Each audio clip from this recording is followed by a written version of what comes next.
3 ans plus tard, comment se porte une membre de la communauté ukrainienne installée dans la région? Et serait-ce le début d'une nouvelle ère pour les Foreurs de Val-d'Or? Voilà les questions qu'on s'est posées pour vous.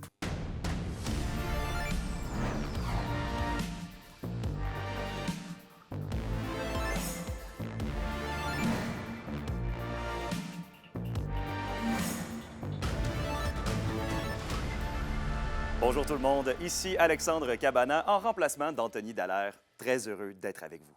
Tout d'abord, la semaine dernière marquait le 3e anniversaire de l'invasion de l'Ukraine par l'armée russe.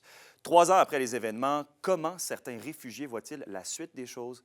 Anthony Dallaire s'est entretenu avec Katerina Adamchuk, une réfugiée qui vit depuis 3 ans à Amos.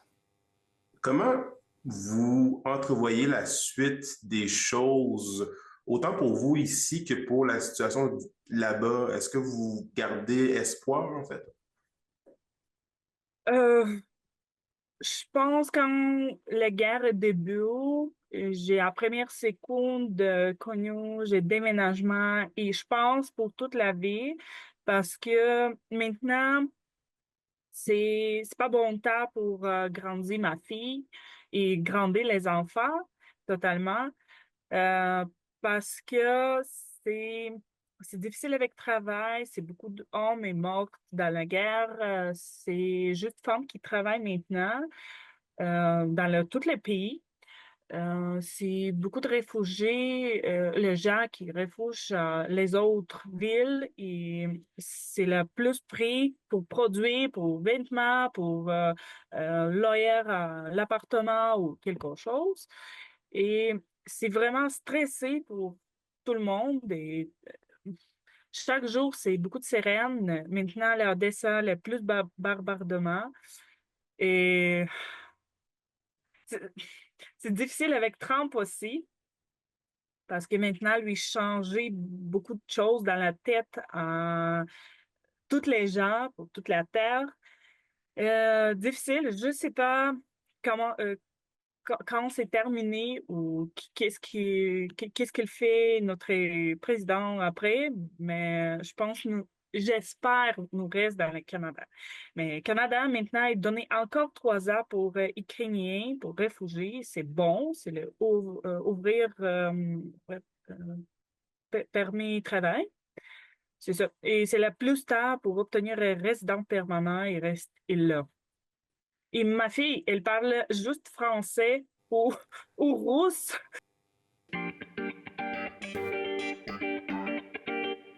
Maintenant, c'est la relâche scolaire pour tous les élèves de la région. Et pour faire bouger vos enfants, les villes organisent tout plein d'activités pour toute la famille. À Rouyn-Noranda, un spectacle immersif est présenté au Théâtre du Cuivre aujourd'hui et demain à plusieurs moments dans la journée.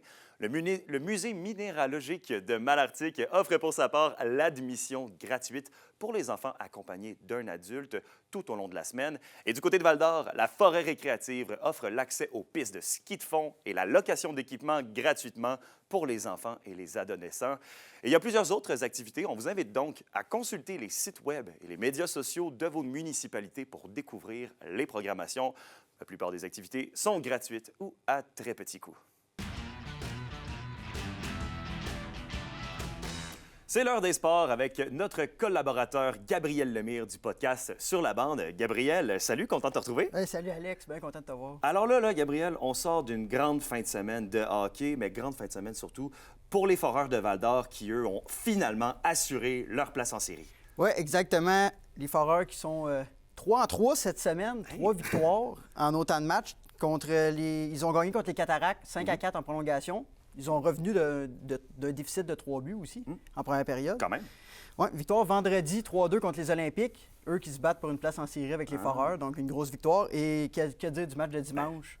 7-3, grosse victoire pour se qualifier pour les séries, donc très content pour les Foreurs. Vraiment, puis il y a un gars dans le match, je crois, qui a marqué ses 2 premiers buts dans la LHJMQ quand même. Oui, Jacob Gucci qui marque ses 2 premiers buts. 2 excellents tirs aussi qu'il a fait. C'était ses 2 premiers. Il était très content après le match, le jeune. Puis c'est mérité, il travaille fort depuis le début de la saison. C'est vrai, ça. Puis tu sais, on sent vraiment, Gabriel, corrige-moi si je me trompe, mais que c'est une page qui se tourne pour les Foreurs, qui, là, rentre vraiment dans la nouvelle ère des Foreurs de Val-d'Or, je me trompe? Non, exactement. Tu as tout à fait raison. C'est les Foreurs qui, enfin, depuis 3... Ça faisait 2 saisons qu'on n'était pas en série, qu'on avait de la difficulté et tout ça. Là, on voit du potentiel, surtout du côté de Philippe Veilleux, quatrième meilleur pointeur de la Ligue. On a des jeunes qui poussent, donc ça va bien présentement pour les Foreurs. Ils ont un bon futur pour notre équipe de l'Abitibi. Ça, c'est clair. Puis tu me parles des meilleurs pointeurs de la LHJMQ. Bien, du côté des Huskies aussi, il y en a un, Antonin Véro, qui est au sommet de la LHJMQ présentement quand même. Oui, ça va bien pour lui. Il a retrouvé, il avait eu un petit peu de difficulté depuis le retour des fêtes, mais là, il a retrouvé son aplomb, qu'on pourrait dire, excellent. En cette fin de semaine, c'est lui qui a montré l'exemple pour les Huskies dans une victoire samedi de 6-2 aussi. Une victoire, une défaite pour les Huskies cette fin de semaine. Quand même mitigé. Premier match 7-3. Le résultat ne reflète pas le match. Les Huskies ont quand même bien joué. Malheureusement, c'est la deuxième période qui leur a fait mal. 3 buts marqués. On ne s'est pas présenté. C'est ça qui a fait la différence dans ce match-là. Mais tout un match samedi. Ouais. Quand même. Les Huskies ont travaillé, puis ça a été le meilleur match, je pense, après les fêtes des Huskies. Bien là, tu me parles de tout un match. On en a tout un match qui s'en vient aussi mercredi prochain, duel de la 117. Ça promet quand même. Ah, ça promet. Les Foreurs qui sont en feu, les Huskies, que ça va bien, 2 victoires à leurs 3 derniers matchs. Donc, j'ai hâte de voir ce match-là, comment que ça va s'aller. Mais je m'attends à un match très serré entre les deux équipes. Merveilleux. Gabriel Lemire, du podcast Sur la bande. Merci beaucoup d'avoir été là encore une fois. Ah, bien, merci de m'accueillir. Les Huskies tenaient aujourd'hui une activité bien spéciale dans le cadre de la semaine de relâche. Plusieurs jeunes ont passé un beau moment en compagnie de leurs joueurs et de leur équipe préférée. Un reportage d'Olivier Morin. La bonne humeur est au rendez-vous en ce lundi après-midi de la semaine de relâche. C'est 125 jeunes âgés de 5 à 16 ans qui ont participé lundi après-midi au premier événement Expérience Husky à l'Arena Glencore. Une initiative qui a su aussi ravir le cœur des parents présents. Bien, c'est bien pour les jeunes au niveau de participer, puis au niveau de l'interaction avec les Huskies, surtout que c'est un club de Rouyn-Noranda. Puis les Huskies, bien, vu qu'ils s'impliquent beaucoup, on ne voit pas ça partout, là, s'impliquer comme ça. C'est une super bonne idée, pour vrai. Mon enfant était super énervé, puis nous aussi, en tant que parents, je trouve que c'est une super bonne idée d'offrir des activités différentes durant la semaine de relâche. C'est l'entraîneur des Huskies, Steve Hartley, qui est derrière l'initiative. Un moment qui a su lui décrocher un sourire. Oui, c'est vraiment agréable de voir là, la réponse de nos partisans, puis de s'impliquer dans la communauté, de donner une opportunité aux jeunes de vivre une expérience avec nos joueurs. C'est une belle journée, puis on a du plaisir à être là cet après-midi. Steve Hartley se dit très satisfait de la réponse des partisans. On est vraiment content de voir la réponse de nos partisans, puis d'avoir des beaux sourires sur la patinoire. Puis c'est le fun aussi pour nos joueurs de redonner à la communauté puis d'être là avec les jeunes aujourd'hui. L'attaquant et le meilleur pointeur des Huskies, Antonin Véro, souligne l'importance de redonner aux jeunes partisans.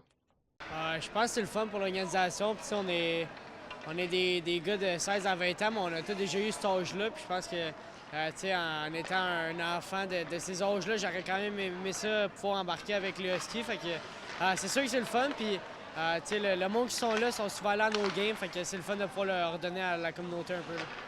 Selon l'organisation, il est encore trop tôt pour parler d'une deuxième édition. Mais chose certaine, la première est un succès. Olivier Morin, RNC Nouvelles, Rouyn-Noranda.